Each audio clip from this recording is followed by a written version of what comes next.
वरहमतुल्लाहि वबरकातुहू।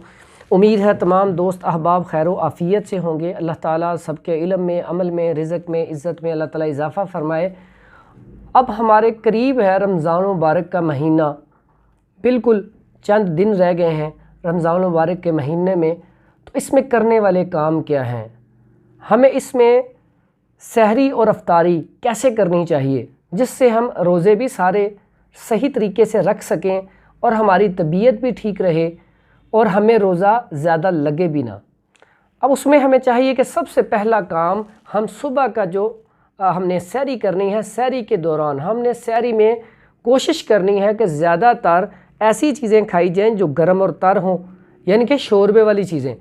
अब हमने जब सुबह की सहरी करनी है उसमें हम जब कद्दू, तोरी, टिंडे, शलजम, गाजर, मूली, दाल मूंगी और इस तरह बकरे का गोश्त आ जाए या देसी मुर्गी आ जाए या सब्ज़ी गोश्त मिक्स बना लें, तो इस तरह की सब्ज़ियाँ आप ज़्यादा खाएँ।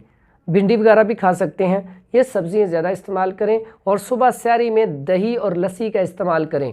और एक अमल और कर लें तो आपको इंशाअल्लाह रोज़े के दौरान प्यास नहीं लगेगी। वो है, अगर आप सारा कुछ खाने के बाद सौंफ और सब्ज़ इलायची का कावा पी लें या उसकी चाय पी लो तो इंशाअल्लाह आपको पूरा दिन रोज़ा नहीं लगेगा।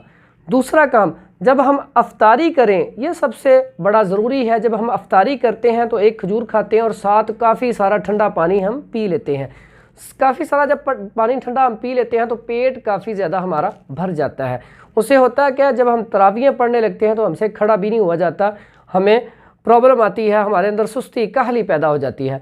जब हमने अफ्तारी करनी है तो कोशिश करनी है एक अदद खजूर खाई जाए और उसके बाद आप एक गिलास ताज़ा पानी पहले पिएं या आधा गिलास, वो पीने के बाद एक एक घूंट करके पिएं। उसके बाद आप थोड़ी देर बाद एक गिलास शरबत का जो भी बनाया हो वो पी लें। उसके बाद आपने जो भी फ्रूट चाट या कोई भी चीज़ आपने बनाई है वो इस्तेमाल कर लें।